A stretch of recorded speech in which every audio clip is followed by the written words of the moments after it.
네, 안녕하세요. 오늘 저희가 함께 살펴볼 자료는요. 서울 강남의 정말 핵심 입지죠.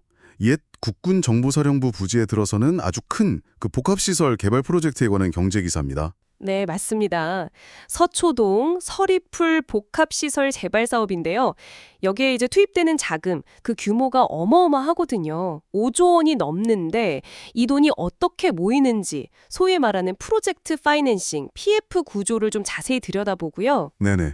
그 구조뿐만 아니라 이 개발이 가지는 의미, 또 미래 가치는 어느 정도일지 이런 부분들을 속속들이 파헤쳐 보려고 합니다. 특히 이제 국내 주요 금융그룹들이 있지 않습니까?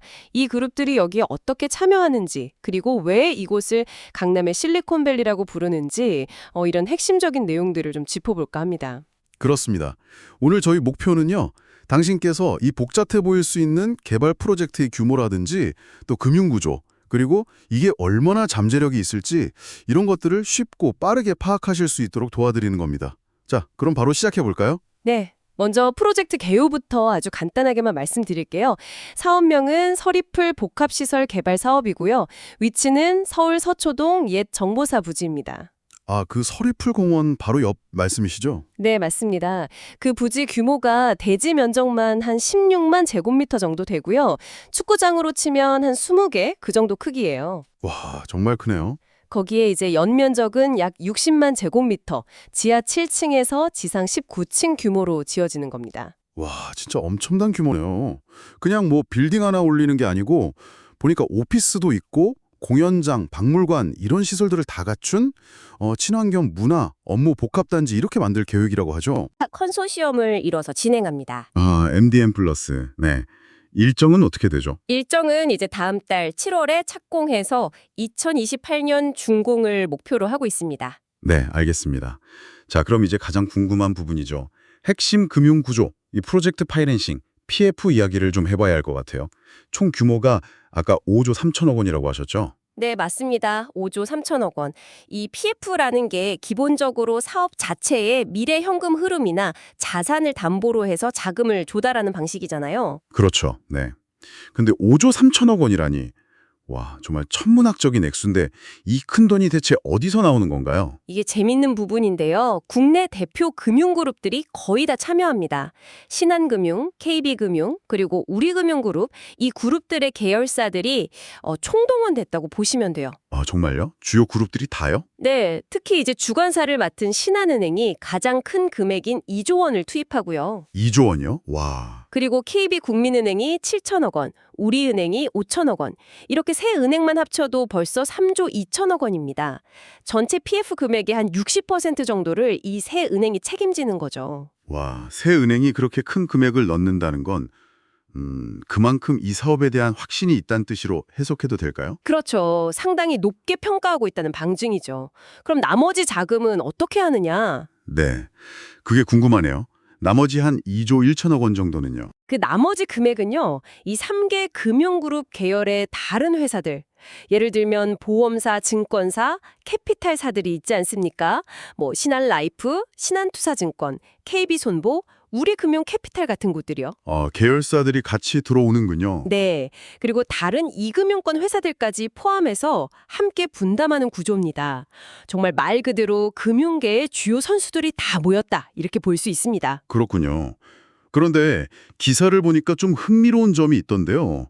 이 PF 금리가 연 5% 중후반대, 그것도 변동금리로 정해질 예정이라고 하더라고요.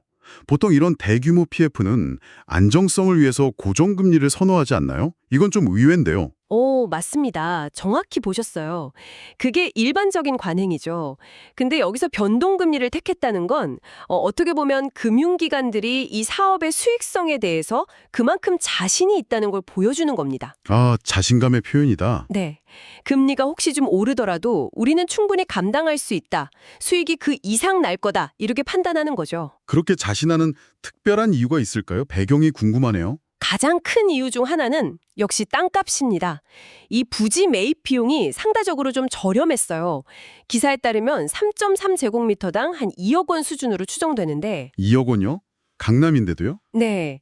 이게 근처 삼상동에 있는 현대차 GBC 부지가 당시 4억 원 정도였던 걸 생각하면 거의 절반 가격인 셈이죠. 아, 그렇군요. 절반 수준이면 정말 크네요. 그렇죠. 그러니까 초기에 비용 부담이 상대적으로 적으니까 나중에 건물을 다 짓고 매각할 때 훨씬 높은 차익을 기대할 수 있다는 계산이 서는 겁니다. 이게 요즘 다른 PF 사업들이 자금 조달에 어려움을 겪는 것과는 상당히 좀 대조적인 모습이죠. 아, 그렇군요. 초기 비용, 즉 땅값이 싸다는 게 결정적인 이점이었네요.